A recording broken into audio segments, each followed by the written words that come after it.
یہ جو آپ آسمان دیکھ رہے ہیں نا، یہ گراؤنڈ فلور ہے، اس کے اوپر 7 فلورز اور ہیں۔ 7 فلور پہ جو پینٹ ہاؤس ہے اس میں گاڈ رہتا ہے، اور وہ ہر چیز آپ کی اور میری دیکھ رہا ہے، جو بھی ہم نے کیا اسے پتا ہے، اور وہ سب نوٹ کر رہا ہے۔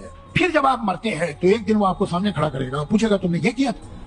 تو اگر تمہاری مرضی کے بنا پتہ نہیں ہلتا اور سب کچھ تم دیکھ رہے ہو، تو پھر یہ جو دنیا میں اتنا انیائے ہے، دنیا میں اتنی بھوک ہے، اتنی بیماری ہے، اتنی مجبوری ہے، اتنے بلاکار ہیں، اتنے ہتھیاریں ہیں، یہ اس کے سامنے ہو رہے ہیں، اور یہ چاہے تو روک سکتا ہے لیکن یہ ہونے دیتا ہے۔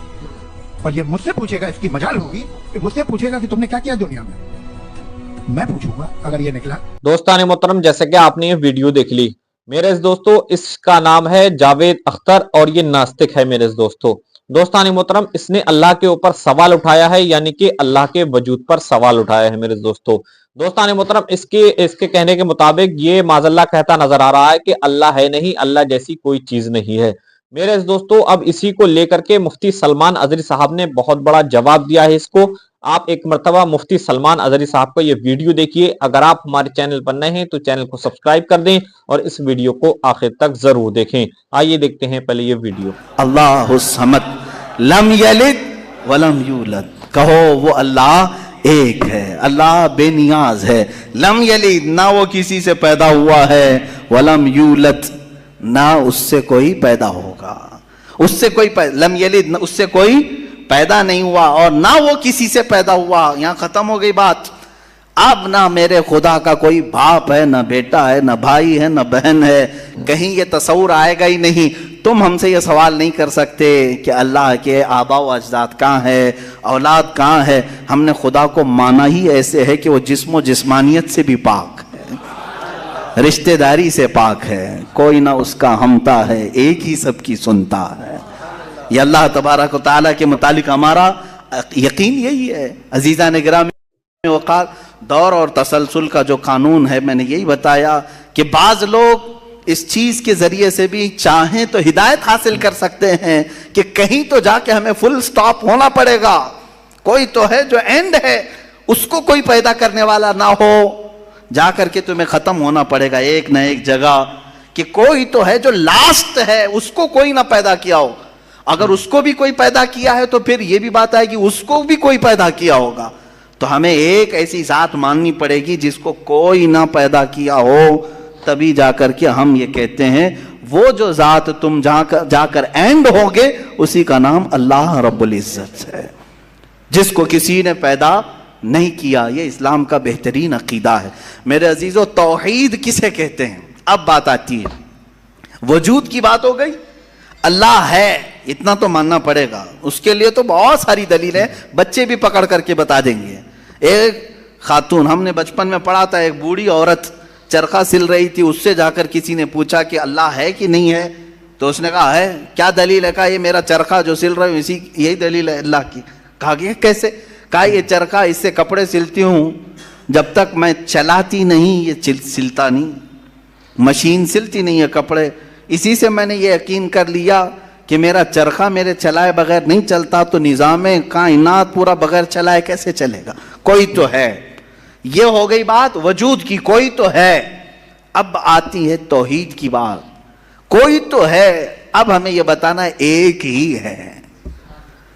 کوئی تو ہے لیکن وہ جو ہے وہ ایک ہی ہے۔ یہاں پر بھی ہمیں اسلام نے جو فلسفہ دیا ہے، قانون دیا، وہ بہت ہی پیارا ہے۔ اس کی وجہ کیا ہے میرے عزیزو؟ چلو اب ہم توحید کی طرف آتے ہیں۔ توحید کہتے ہیں ایک ماننا، ایک ماننا۔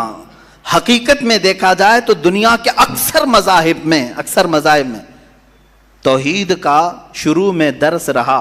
عیسائیت جو آئی ان میں بھی تھا، بعد میں یہ تثلیث کے قائل ہو گئے۔ یہودیوں میں بھی اللہ کو ہی مانتے، خدا کو ہی ماننا ہے۔ ہندوؤں میں بھی ایک کا ہونے کا تصور کتابوں میں ان کے موجود ہے۔ یہ اور بات ہے کہ انہوں نے ملا دیا، مسالے لگا دیے، الگ الگ ہو گئے۔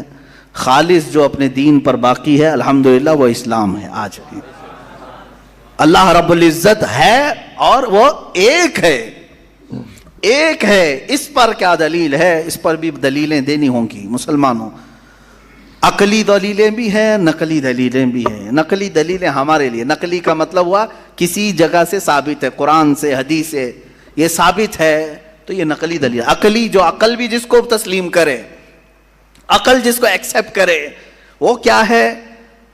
اس بوڑھی عورت کا ہی میں بتا دوں جس نے چرخہ سلا اور چرخے کو چلانے میں اس نے کہا کہ اللہ ہے، کوئی تو ہے، کیونکہ میری مشین بغیر چلائے نہیں چلتی. تو اس سے صاحب نے، جس نے سوال کیا، پوچھا کہ اچھا ہے تو کیا وہ ایک ہے کہ دو ہے؟ کہا نہیں ایک ہی ہے. کہا وہ کیسے؟ کہا دو ہو تو دیکھو تم سامنے بیٹھو، ادھر سے چلاؤ، میں ادھر سے چلاتی ہوں. پھر کپڑے کی کیا درگت بنتی ہے؟ تم اپنی طرف کپڑا کھینچ رہے ہوں گے، میں اپنی طرف کپڑا کھینچ رہی ہوں گی. اس سے میں نے یہ یقین کر لیا میرے کپڑے کو سلنے کے لیے میرے چرخے پر ایک ہی کا ہونا ضروری ہے. دو بیٹھیں گے تو کپڑا پھر پائجامے کی بجائے کرتا ہو سکتا ہے، کرتے کی بجائے ہو سکتی ہے، کچھ بھی ہو سکتا ہے، کچھ بھی سل جاتا ہے. تو دو لوگ ایک مشین کو سلنے جائیں تو نظام درہم برہم ہو سکتا ہے. تو ایک پورے کائنات کا نظام اگر دو لوگ چلانے لگیں تو ایک دن ایک کہے گا نہیں میں آج بارش برساؤں گا، دوسرا کہے گا نہیں میں آج دھوپ ڈالوں گا، تیسرا کہے گا کہ نہیں میں آج چھاؤں ٹھنڈی پیدا کروں گا. تو یہ تو انہی کے درمیان جھگڑا ہوتا رہے گا. اسی لیے قرآن نے بھی کہا لو کان فیہما آلہۃ الا اللہ لفسدتا، اگر ان کائنات میں، زمین و آسمانوں میں خدا کے علاوہ دو ہوتے تو ضرور اس میں فساد ہوتا، ضرور اس میں نظام درہم برہم ہوتا. میرے عزیزوں یہاں دیکھ رہے ہیں ہم بہت سارے نظاموں کو، کمیٹی کا مسئلہ ہے، مسجد کا مسئلہ ہے، بہت سارے چیزیں دیکھیں. صدر صاحب کچھ اور کرنا چاہتے ہیں، نائب صدر صاحب کچھ اور کرنا چاہتے ہیں، سیکریٹری کچھ اور کرنا چاہتے ہیں. حکومت میں جائیں پرائم منسٹر کو، لیکن نظام ایک ملک کا چلا رہے ہیں، ایک ملک کا چلا رہے ہیں. فساد اسی لیے ہو رہا ہے، فساد اسی لیے ہوتا ہے اور ان کو پتہ بھی نہیں رہتا. وہ بھاشن میں کچھ اور بول کے آئے، یہ پارلیمنٹ میں کچھ اور بول کے آیا. یہ سب ہماری مثالیں جو میں آپ کو پیش کر رہا ہوں دیکھ کر کے سمجھنے کے لیے. ایک سے زیادہ جب ہوتے ہیں تو عقلوں کا ملنا ضروری نہیں، ہر ایک کی عقل الگ الگ چل سکتی ہے. اب آئیے، کوئی کہہ سکتا ہے نہیں بھائی اتحاد سے بھی تو کام ہو سکتا ہے، یونٹی سے بھی تو کام ہوتا ہے، کچھ جگہ ہوتا ہے نا. کوئی اگر کہے کہ خدا ایک نہیں دو ہیں اور دونوں مل کے کام کرتے ہیں، دونوں مل کے کام کرتے ہیں، تو اب میں آپ کو کہتا ہوں ایک نمبر والا خدا وہ کہتا ہے آج بارش برساؤں گا. دو نمبر والا اگر اتحاد کرتا ہے اور کہتا ہے کہ نہیں ہاں تو جو کرے گا وہی میں کرتا ہوں، تو یہاں پر قانون یہ تفسیر میں فرمائے گا دوسرا والا تو عاجز ہو گیا، وہ مختار نہیں ہے پھر فیصلہ لینے میں.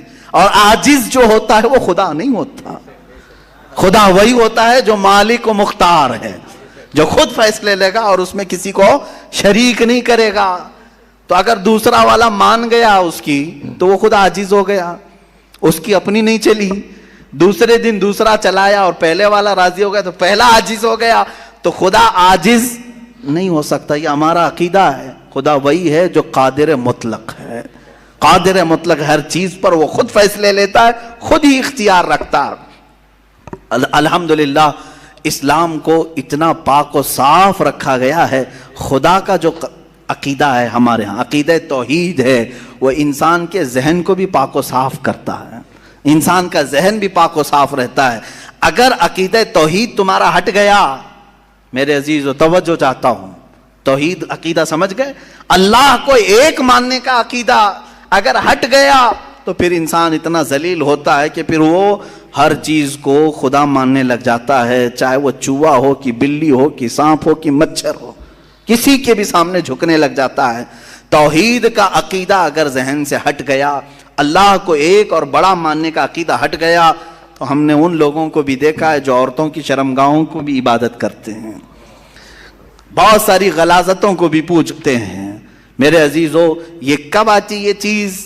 جب عقیدہ توحید انسان سے ہٹ جاتا ہے تو وہ بہت ہی نیچے گر جاتا ہے. اللہ تعالیٰ نے ذہنوں کو پاک رکھنے کے لیے یہ ہمیں کتنا بہترین عقیدہ دیا ہے، اور وہ ایک ہے، اور الحمدللہ مسلمان اسے آج بھی ایک ہی مانتے ہیں. کئی چیزیں ہیں، میں یہ علم الہیات پر آج بات کرنا چاہتا تھا. پہلے وجود باری تعالیٰ اور دوسرے اللہ کے ایک ہونے پر. ایک ہونے پر سب سے بڑی دلیل یہ ہے ایک سے زیادہ ہوں گے تو نظام درہم برہم ہو سکتا ہے، اور اب تک نظام درہم برہم نہیں ہوا. اس کا مطلب ہے کہ ایک ہی چلا رہا ہے, ایک ہی چلا رہا ہے. سورج کو جس طرح سے اس نے سالوں سے چلایا ہے, چاند کو جس طرح چلایا ہے, موسموں کا آنا جانا, قرآن خود یہ کہتا ہے, میں نے آیت خطبے کے بعد یہی تلاوت کی, ان فی خلق السماوات والارض واختلاف اللیل والنہار, بے شک زمینوں کی پیدائش میں, آسمانوں کی پیدائش میں اور رات و دن کے آنے جانے میں تمہارے لیے بہت بڑی نشانیاں ہیں کہ ایک ہی ہے جو اس کو اپنی مرضی سے بنایا ہے, اپنی مرضی سے بنایا ہے. عزیزان گرامی وقار, ہندوؤں میں بھی ایک ہونے کا عقیدہ تھا کہ ایک خدا ہے. بہت ساری کتابیں ہیں جس کو میں نے پڑھا ہے جس میں کہا گیا ہے سنسکرت میں کہ وہ ایک ہی ہے. لیکن ہوا یہ کہ بعد میں ان تعلیمات میں مکسنگ کیسے آئی. جیسے ہمارے ہاں فرشتوں کا تصور ہے, جبرائیل ہیں, میکائیل ہیں, اسرافیل ہیں, اسرائیل علیہم السلام. جو ملائکہ ہیں وہ اللہ تبارک و تعالیٰ نے انہیں مختلف کاموں پر لگایا ہے. میکائیل علیہ السلام بارش برساتے ہیں, روزی پہنچانے کے کام میں ہیں. اسرائیل علیہ السلام روح نکالتے ہیں. تو ان ملائکہ کو جس طرح سے ہمارے ہاں تصور دیا گیا اللہ کے فرشتے, تو ان لوگوں نے ان دوسرے کاموں کو دیکھ کر ہر ایک چیز کا الگ الگ خدا بنا لیا. ہواؤں کا خدا الگ, بارش کا خدا الگ, آگ کا خدا الگ, پانی کا خدا الگ. یہاں پر دھوکہ کھا گئے, وہ خدا نہیں ہے, وہ خدا کے فرشتے اللہ تبارک و تعالیٰ نے جن کو ان کائنات کے کاموں پر لگایا. ہمارا عقیدہ میں بتا رہا ہوں. عزیزان گرامی, یہاں پر میں یہ باتیں اس لیے عرض کر رہا ہوں کہ سب سے پہلے وجود باری تعالیٰ اللہ ہے, دوسری چیز وہ ایک ہے. اب تیسری چیز آتی ہے جس کے متعلق آج کے بہت سارے دہریے سائنس کے اسٹوڈنٹ وہ کہتے ہیں اگر ہے مان لیا, ایک ہے مان لیا, دکھتا کیوں نہیں ہے؟ یہ بھی سوال ہے. ہمارا عقیدہ ہے نراکار ہے اور وہ آکار مانتے ہیں. بعض لوگ ان کے ہاں بھی ہے جو خدا کو نراکار مانتے ہیں کہ وہ نہیں دکھ سکتا. میرے عزیزو, یہ جن لوگوں نے ہم سے سوال کیا کہ پھر وہ دکھتا کیوں نہیں, وہ دکھتا کیوں نہیں, اس کے لیے میں جواب یہ بتاؤں گا کہ اگر انسان جس طرح سے آج پیدا کیا گیا, جتنی اس کے اندر کمزوریاں ہیں, انسان کی آنکھوں میں پورا کا پورا سورج نہیں سما پا رہا ہے. کڑی دھوپ میں سورج کو کیوں نہیں دیکھتے؟ وہ تو دکھ رہا ہے نا, تو دیکھو 1 گھنٹہ دیدار کرو, درشن کرو سورج کی. کیوں نہیں کرتے؟ نہیں کرتے. آپ کے اندر تاب و طاقت نہیں ہے. سورج کروڑوں میل دور ہے, اس کو آپ پورے طور پر اپنی آنکھوں میں نہیں لے پا رہے ہیں. تو یہاں سے تم سب کو پتا چلا کہ میری آنکھیں کمزور ہیں, دنیا کی بڑی چیزوں کو میں سما نہیں سکتا. تو یہ تو سورج کے بارے میں کہہ رہا ہوں جو رب ذوالجلال کی ہزاروں نہیں کروڑوں تخلیقات میں سے ایک ذرہ ہے. اس ایک ذرے کو ہماری آنکھیں نہیں سما پاتی تو پورے کائنات کے خدا کو, رب ذوالجلال کی تجلیات کو کیسے سما پائیں گے؟ آنکھوں میں کیسے اسے سما سکتے؟ اسی لیے اللہ نے قرآن میں فرمایا لا یدرکہ الابصار, اس کو کوئی آنکھ گھیر نہیں سکتی. وہ کیوں؟ سوال بھی تو ہے کہ اگر گھیر لے آنکھیں, ہو کیا جاتا اگر اللہ کو دیکھ لیتے؟ تو اس کے متعلق فلسفی طور پر بھی اور اسلامی طور پر بھی میں بتاؤں. میرے عزیزو, عقیدہ ہمارا یہ ہے کہ اللہ, اس کا کوئی سائز نہیں, اس کا کوئی سائز نہیں. اتنا چوڑا, اتنا اونچا, اتنا لمبا, اتنا چھوٹا, یہ چیز ہے نہیں, ہم اس کو مان نہیں سکتے. تو جب آنکھوں میں تمہارے کوئی چیز آئے گی تو وہ سائز والی ہی آئے گی, کچھ تو سائز ہوگا اس کا, چاہے وہ 100 کلومیٹر والا ہو. اگر آنکھوں میں آ گئی تو سائز بن گیا, اور جس چیز کا سائز بن گیا وہ خدا ہو نہیں سکتا. ہمارے ہاں یہ عقیدہ ہے کہ اللہ تبارک و تعالی جسم و جسمانیت سے پاک ہے, مکان و مکانیت سے پاک ہے. اس کی یہ تمام چیزیں ایسی نہیں جس طرح انسان کی آنکھ, ہاتھ, پیر, منہ, پیٹ, یہ تمام چیزوں سے وہ پاک ہے. وہ جیسا ہے وہ اللہ بہتر جانے. لیکن انسان کی دنیا میں آنکھیں اس چیز کو سما نہیں سکتی, اور جو چیز اس کی آنکھوں میں سما گئی وہ خدا ہو نہیں سکتی. اس کے لیے ایک فارمولا میری طرف سے لے کر کے جاؤ. جس چیز کو بھی دیکھا کسی نے دنیا میں سوائے رسول اللہ کے, میرے آقا صلی اللہ علیہ وسلم ایکسیپشن میں بتا رہا ہوں, حضور کو چھوڑ کر کے پوری کائنات کی بات کر رہا ہوں, جس نے کسی چیز کو دیکھا وہ خدا ہو نہیں سکتا. ام المومنین عائشہ صدیقہ نے بھی فرمایا ہے کہ جس نے بھی یہ کہا کہ خدا کو یہ دیکھا ہے ظاہری آنکھوں سے, کھلی آنکھوں سے, وہ سب سے بڑا جھوٹ بولا ہے, دنیا کا سب سے بڑا جھوٹ بولا اس نے.